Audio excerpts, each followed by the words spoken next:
there para utang. Okay, may isa sa may utang sa akin.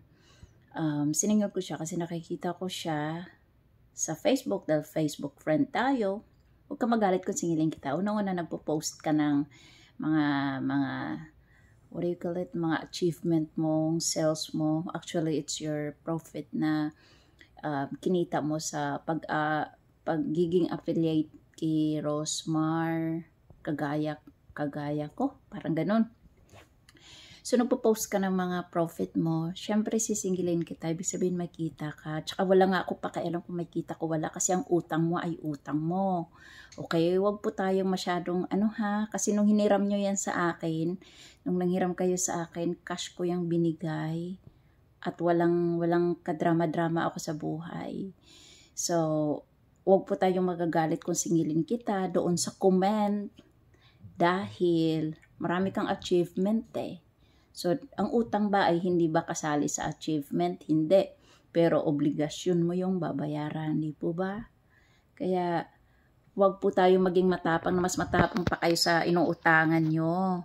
Diyos ko, magpo-post tayo ng mga kung ano-ano dapat binabayaran natin yung utang. Lalo ng utang natin mahigit 5 to 10,000. Okay po? Dahil yung pera na yon, malaki na yon sa akin. Unang-una, hindi ko profit yung pinahiram ko sa inyo dahil sabi nyo nga ibabalik nyo lang next month. Wala na, next year na, umabot na ng year, hindi pa nagbayad. So, dapat yun yung intindihin natin na obligasyon din natin magbayad ng utang. Okay? Huwag po tayong mas makala mo matapang ka pa sa inutangan mo. Natural friend tayo, natural may karapatan ako mag-post. Pinablik mo eh. Mag-comment sa sa achievement mo, kunuhay. Okay? Matuto po tayong maging responsible sa inutangan natin.